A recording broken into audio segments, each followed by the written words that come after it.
Obrigado por nos acompanhar nesta transmissão do culto a Deus na Primeira Igreja Batista do Pará. Somos uma igreja que expõe a palavra de Deus e cremos que a Bíblia é inerrante, infalível e suficiente para nos tornar mais parecidos com Jesus. Queremos te encorajar a estar conosco em nossos cultos presenciais aos domingos, às quartas e aos sábados. Assim, poderemos celebrar juntos o Deus vivo e aprendermos mais as verdades de sua palavra.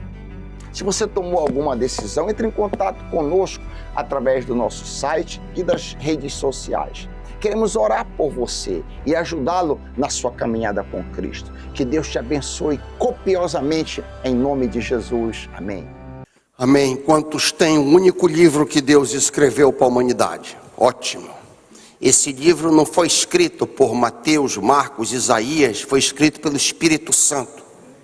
Foi o Espírito Santo que escreveu esse livro aqui, pela mediação dos homens, obviamente.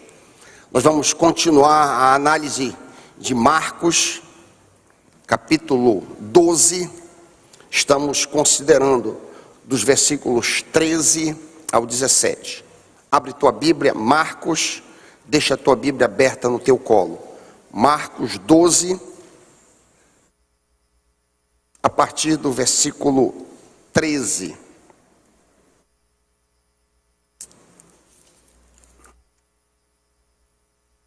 Eu leio a partir da Ara, você acompanha na sua tradução. E enviaram-lhe alguns dos fariseus e dos herodianos, para que o apanhassem em alguma palavra.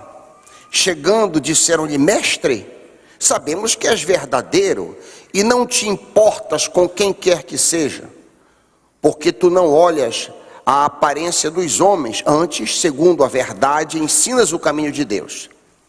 É lícito pagar tributo a César ou não? Devemos ou não pagar? Mas Jesus, percebendo-lhes a hipocrisia, respondeu: Por que me experimentais? Trazei-me um denário para que eu veja. E eles lhe o trouxeram. Perguntou-lhes Jesus: De quem é esta efígie e inscrição? Responderam: De César. Disse-lhes então Jesus: Dai a César o que é de César e a Deus o que é de Deus. E muitos se admiraram dele. Pai, fala conosco, instrui-nos, Pai. Instrui-nos pela tua santa palavra. Que haja mudança nas nossas vidas e não apenas informação para as nossas mentes. Oh Pai, não queremos letra morta, queremos a vida que vem de Ti, que nos transforma, nos faz cada vez mais santos, cada vez mais parecidos com Jesus. Aplica mais e mais esta palavra à minha vida e à vida dos meus irmãos. Nos instrui nesta manhã, nós te pedimos em nome e pelo amor de Cristo Jesus. Amém. Hoje é a terceira vez que nós avaliamos este texto. O contexto deste texto que acabamos de ler diz respeito ao pagamento de impostos ao governo romano. Esse questionamento foi trazido pelos zelosos fariseus patriotas tremendos que detestavam e desprezavam o governo invasor. Certo de que Jesus diria que os judeus não deveriam pagar esse imposto, os fariseus trouxeram consigo os herodianos, quem eles consideravam bajuladores da família de Herodes, apoiada por Roma. Caso Cristo dissesse que não era correto pagar, os herodianos iriam denunciar Jesus por sedição. Caso Jesus dissesse que deveria pagar, então ele cairia em descrédito junto à multidão que estava com os olhos fitos nele. Ou seja, das duas uma: ou Jesus acabaria sendo desleal a Roma, ou Jesus acabaria sendo desleal a Israel. Não havia como sair desta encruzilhada. A resposta de Cristo, tão familiar que a gente sabe de cor, é surpreendente. Naquele momento, quando ela primeiro foi proferida, ele disse, e eu vou parafrasear: dai ao Estado o que é devido ao Estado, e dai a Deus o que é devido a Deus. considerando que Jesus está com uma moeda diante de si, com um denário, Jesus está dizendo de forma imediata: dai o dinheiro devido ao Estado e dai o dinheiro que é devido a Deus. Esse é o contexto imediato e óbvio. Porém, existem desdobramentos tremendos aqui. Desdobramentos e consequências tremendas. A afirmação de Jesus está carregada de conteúdo. Quando Jesus diz: dai a César o que é César e a Deus o que é de Deus, tem muita carne nisso aqui. Tem muito recheio aqui que precisa ser avaliado. E nós já começamos a avaliar isso domingo passado. Pelo menos 3 pontos devem ser considerados nas palavras: dai a César o que é de César. Primeiro, a nós cristãos não cabe xingar, insultar e amaldiçoar os governantes. Eu cometi esse pecado, como eu já disse aqui várias vezes, e luto contra isso. Em segundo lugar, as nossas discordâncias para com o Estado devem ser sempre pacíficas. Ou seja, se nós nos envolvermos em passeatas e protestos, jamais devemos usar violência ou força. Em terceiro lugar, somos chamados a pagar o devido imposto ao governo, obedecer às leis vigentes e orar pelas autoridades constituídas. Por sinal, pensando nisso, eu que raramente faço, tenho que aplicar para a minha vida. Eu estava orando essa semana que passou pelos legisladores, prefeitos, juízes, forças armadas, etc., que é a consequência deste comando. Domingo passado, nós vimos que há uma exceção para este comando aqui de dar a César o que é de César. Que exceção é essa? A exceção é todas as vezes que o Estado me obriga a fazer alguma coisa que me obriga a desobedecer a Deus. Aí eu não posso obedecer o Estado. Nós demos inclusive vários exemplos disso. Aqueles que têm interesse em considerar isso podem ter acesso ao YouTube e ver que nós trabalhamos exaustivamente essa questão da exceção de quando nós não devemos obedecer à autoridade civil. Adicionalmente, domingo passado, iniciamos a análise da segunda metade da resposta: dai a Deus o que é de Deus. De forma geral, o que é devido a Deus? O que é que devemos, o que é que toda raça humana deve dar a Deus? Deus deve ser reconhecido e glorificado como Criador e Juiz do universo. Nós demos evidência disso. Em segundo lugar, toda raça humana está obrigada a ser grato diante de Deus.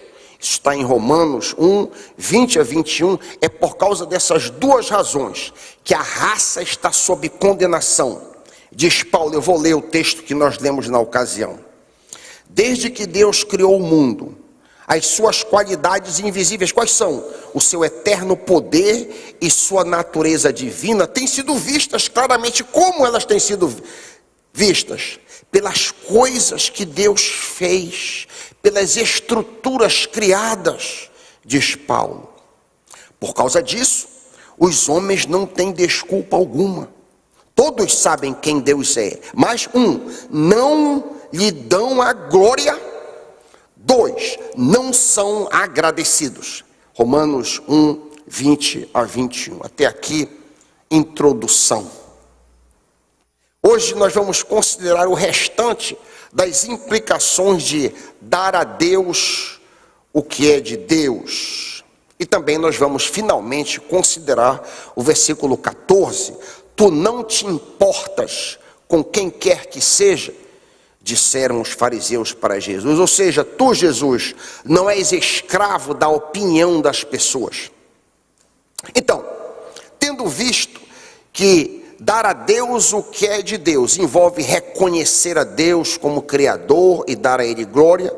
Em segundo lugar, ser grato a Deus. Vamos ao terceiro desdobramento. A humanidade inteira se corrompeu na queda, pois Adão era nosso representante federal.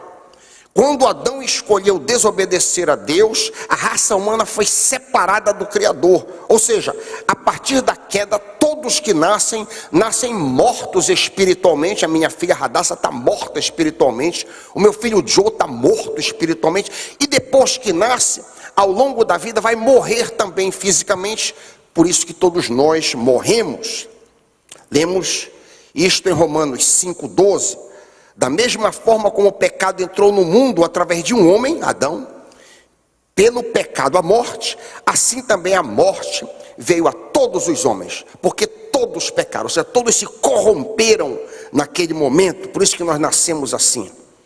Deus, em sua infinita misericórdia, não abandonou o homem, pois fez a promessa de um futuro Messias que viria, como está explícito no proto-evangelho.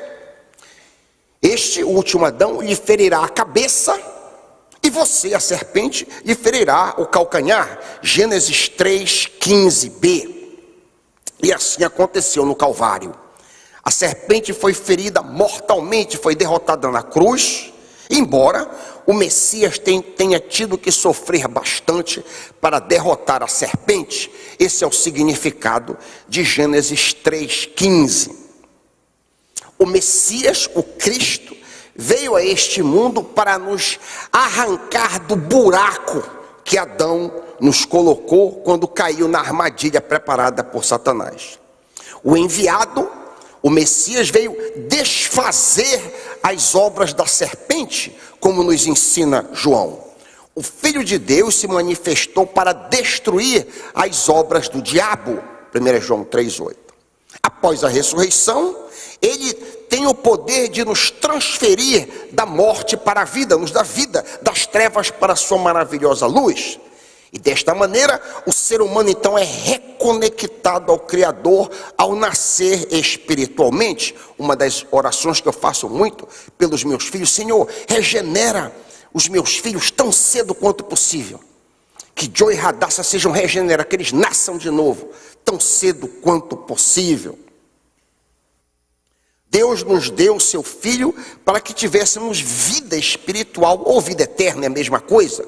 Deus nos deu a vida eterna, e esta vida é nossa por meio de seu Filho. Quem tem o Filho tem vida, quem não tem o Filho não tem vida. 1 João 5, 11 e 12. À luz do grande amor de Deus manifestado pelo envio do Messias, o que é devido a Deus? O que cabe a Deus? Dar a Deus o que é de Deus.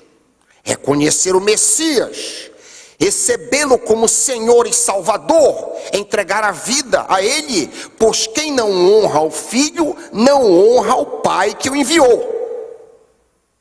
Quem não honra o Filho, também não honra a Deus, disse o Senhor Jesus, João 5:23. A grande pergunta é a seguinte: qual é a consequência de se recusar a conhecer o Cristo, desonrando assim o Filho e não dando a Deus o que é de Deus? A resposta é claríssima pela própria Bíblia. Olha, ouça a resposta em João 3,36. Quem crê no Filho tem a vida. Quem rejeita o Filho não verá a vida, e a ira de Deus permanece sobre ele. Qual é a tua situação, amigo, querido, visitante? Qual é a tua situação nesta manhã? Sejas tu judeu ou gentil, ateu, agnóstico, religioso, tens dado a Deus o que é de Deus? Ou seja, Cristo é o teu Senhor? O quarto desdobramento de dar a Deus o que é de Deus tem a ver com os judeus. Eu imagino que ninguém aqui é judeu, mas é minha função tocar no assunto. Os judeus que ouviram estas palavras da boca de Jesus, além de reconhecê-lo, além de que deveriam reconhecê-lo como Messias, eles estavam sob a lei, cujo resumo era amar a Deus sobre todas as coisas, Deuteronômio 6, E é o próximo como a si mesmo, Levítico 19. Esta é a resposta que Jesus dará ao escriba dentro de algumas semanas, quando nós continuarmos avaliando o texto que nós estamos avaliando em Marcos 12, 28, quando o escriba pergunta: qual é o principal mandamento? Numa palavra contextual dos nossos dias, qual é o sentido da vida? É o que ele está perguntando aqui. Por que viver? É o que o escriba está dizendo. Então, cabia a eles, debaixo da lei, por força de lei, obedecer. Sabemos que eles não fizeram desta maneira, inclusive rejeitaram o Messias enviado pelo Pai. Com relação ao dinheiro, já que o assunto imediato é pagar impostos a César, havia naquela época várias contribuições requeridas pela lei de Moisés, erroneamente atribuídos aos crentes da Nova Aliança. O texto de Malaquias 3,10 comanda os judeus que trouxessem os dízimos, no plural, não é o dízimo, e também as ofertas, no plural, Malaquias 3,8. Eu li Malaquias 3,10 e Malaquias 3,8. Estas coisas, com apenas a exceção da oferta aos pobres, deveriam ser trazidas ao templo. O total daquilo que era devido pelos judeus, que não somos nós, aquilo que era devido a eles, sob a lei, era mais ou menos 23,3% de tudo que eles ganhavam nas colheitas e na pecuária. Isso aqui tem a ver com os judeus. O quinto desdobramento, quanto a dar a Deus o que é de Deus, tem relação conosco, cristãos. Veja, existem expectativas amorosas da parte do Senhor para conosco, crentes da Nova Aliança. E o que é que Ele espera de nós, você pergunta? O que devemos dar a Deus, você pergunta? Você que é crente em Cristo Jesus, eu que sou um crente, que sou um cristão, o que é que Deus espera de você? Interessante que a gente não pode fazer isso, não é uma sala de aula, mas eu estaria disposto a dar um chocolate aí da Cacau Show, se alguém respondesse isso, porque é uma palavra só, o que se espera de nós. Alguém sabe? T-U-D-O, tudo, tudo. Quer prova disso? Você deseja que eu prove isso? Vocês não sabem que vocês não pertencem a si mesmos, pois vocês foram comprados por alto preço? Nós não somos donos de nós mesmos. O teu corpo, os teus bens, a tua alma, enfim, tudo que diz respeito à tua pessoa, pertence a Cristo na vida e na morte. Nada é nosso, tudo é do Senhor. Com relação ao dinheiro, que é o assunto imediato, isso, quando eu comecei a tentar destrinchar isso aqui, ia ser outro sermão. Então eu vou trabalhar essa questão aqui, quando nós trabalharmos na viúva pobre, que é um pouquinho mais abaixo, em Marcos 12, você pode ver isso, se você quiser, ler Marcos 12, 41 e 44, essa questão será trabalhada. Não é o denário, não é o dinheiro que Jesus está olhando. Qual é a nossa função com relação ao dinheiro, nós cristãos? Veremos no devido momento, quando chegarmos no capítulo 12, chegarmos ali nos versículos 41 em diante. No resto desta manhã, eu queria considerar muito brevemente o caráter, um aspecto do caráter de Cristo que eu considero importantíssimo. Muitos aqui já me ouviram dizer isso, mas como eu estava dizendo ainda há pouco, quando eu apresentei o Levi, sejam pacientes. A questão, meu irmão, minha irmã, não é você ouvir e dizer, eu já sei. A questão não é você saber. Você está aplicando isso na tua vida? Essa é a grande questão. Não é eu já sei essa informação. Essa informação é real na minha vida? Isso, pelo menos eu estou tentando colocar em prática. Aperta o cinto. Aí. Versículo 14. Lê comigo na tua tradução: mestre, sabemos que és íntegro e não te deixas influenciar por ninguém. Eles falaram a verdade aqui. Ou seja, tu não és escravo da opinião das pessoas. Tu não estás interessado no que as pessoas pensam. É o que eles estão dizendo aqui. Preste bem atenção. Embora os fariseus fossem inimigos ferrenhos, eles reconheceram, eles foram forçados a reconhecer que Jesus não se importava com a opinião das pessoas. Quer fosse chamado de santo, quer fosse chamado de diabo, Jesus não se importava. A opinião das pessoas não fazia diferença para Jesus. Por quê? Jesus viveu para agradar ao Pai e não para impressionar os homens. Quem vive para impressionar as pessoas, quem vive consumido pelo que as pessoas pensam ou deixam de pensar, é um idólatra. João 12:42. Muitos líderes dos judeus creram em Jesus, mas por causa dos fariseus não confessavam sua fé, com medo de serem expulsos da sinagoga. E agora tem a martelada no prego do caixão. Ouça, pois preferiam a aprovação dos homens do que a aprovação de Deus. Eu vou ler de novo aqui o problema. Qual é o problema? Eles preferiam ser aprovados por homens do que aprovados por Deus. Veja, Jesus foi insultado de todas as formas que tu possas imaginar, e ele nunca se ofendeu. Jesus teve, por exemplo, diante de si o caráter de sua mãe Maria questionado. E uma vez, quando isso aconteceu comigo, quase eu mancho a minha mão de sangue, quando o caráter da minha mãe foi questionado. Então, para que você vença esse tipo de coisa, é um processo. Mas Jesus teve o caráter da sua mãe. Quando eles disseram, quando os inimigos que odiavam Jesus disseram, nós não somos bastardos, João 8:41, o que ele está dizendo é, e tu, não alegam que o Pântera, o soldado que se relacionou com Maria, que é teu pai?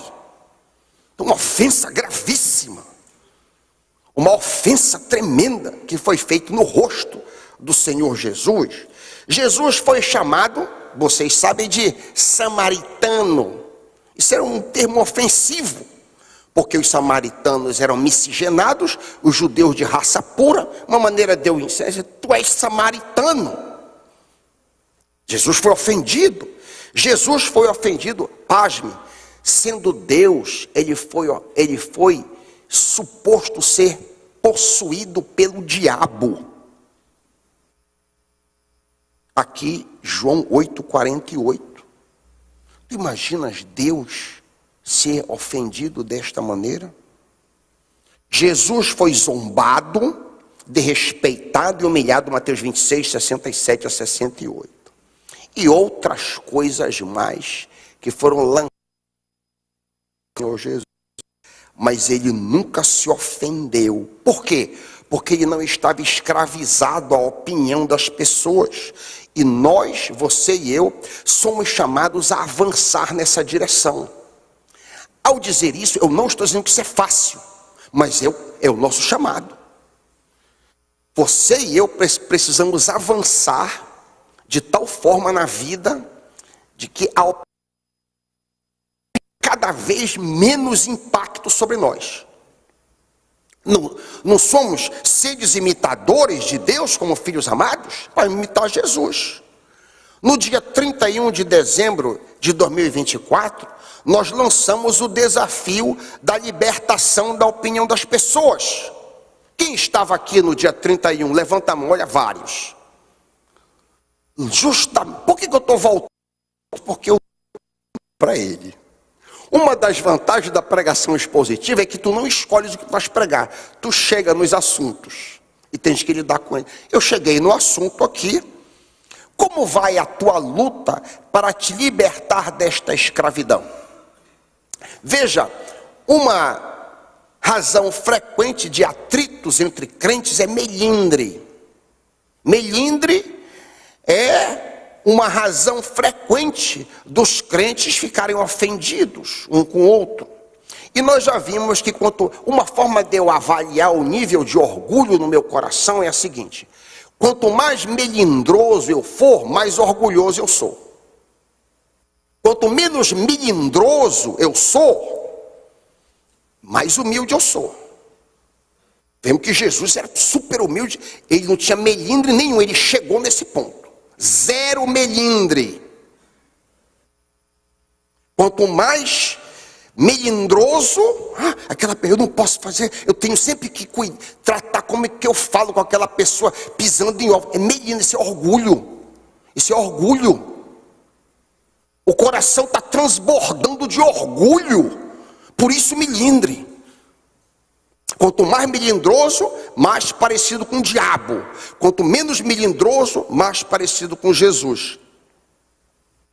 Frequentemente eu ouço pessoas reclamarem de estarem magoadas, porque alguém disse isso. Pastor, o fulano disse isso a meu respeito.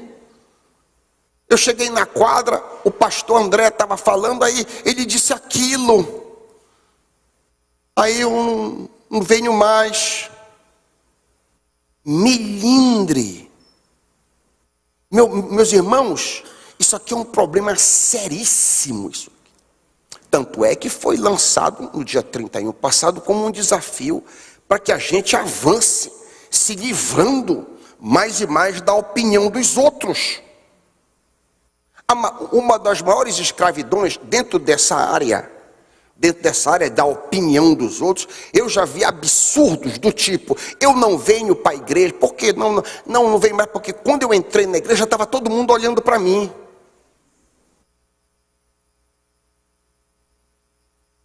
E é interessante também, porque isso revela um coração cheio de orgulho. Será que de fato toda a igreja estava? Ou é impressão? Isso aqui é medindo numa escala altíssima da importância do olhar das pessoas. Isso é uma escravidão enorme, meus irmãos. Porque está interessado no que as pessoas olham ou dizem. No final das contas, qual seria a importância das pessoas olharem ou deixarem de olhar para mim? Qual é a importância disso? O que importa é o olhar de Cristo. É como Cristo olha para mim, não como as pessoas olham para mim lá no teu escritório, na escola, no trabalho.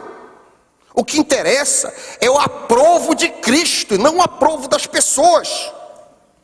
Querido irmão, você não deve ficar depressivo porque alguém te diminuiu, te desprezou, te criticou, te humilhou.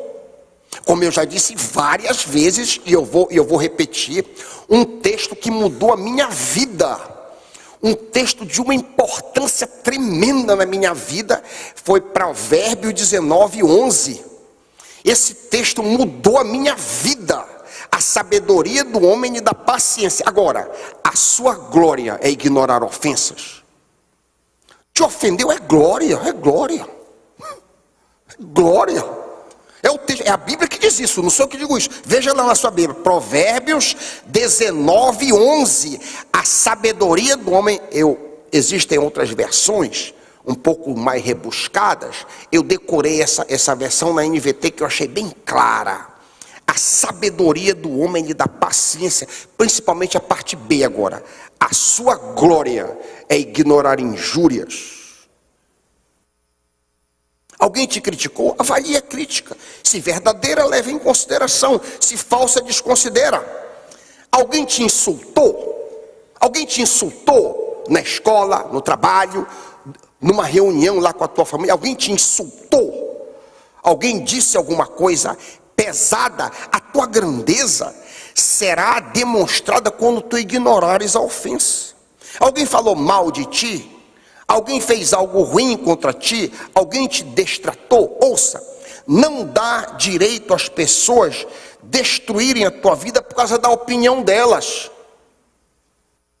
não concede o direito para as pessoas te destruir por causa da opinião. Deixa a pessoa ter a opinião que quiser. Não vive a tua vida na dependência da opinião das pessoas. Viver assim é escravidão. Jesus não era escravo da opinião das pessoas. Jesus era livre da opinião. Entendo que é difícil, mas é o meu chamado, é o teu chamado. Tu queres ser livre? Vai te libertando do que os outros dizem. A consequência de viver à luz da opinião das pessoas é viver preocupado com a reputação, com o teu bom nome, é viver se justificando, se explicando e se defendendo. Era assim que os fariseus viviam. Você sabia disso? Os fariseus viviam precisamente assim, preocupados com a reputação, o que as pessoas pensavam. Daí Jesus diz: vocês são os que se justificam a si mesmos aos olhos dos homens. Lucas 16:15. Vocês estão o tempo todo querendo que as pessoas pensem muito de vocês. Ou seja, o estilo de vida dos fariseus era diametralmente oposto ao estilo de vida de Cristo. Em 2016, 2 irmãos queridos, em momentos diferentes, me procuraram para que eu preparasse algo como que um relatório sobre a minha saída da reitoria do seminário. Pois naquela ocasião, eles haviam ouvido pessoas levantando suspeitas a meu respeito, quanto a ações indevidas, supostamente, que eu tinha tomado dentro da instituição.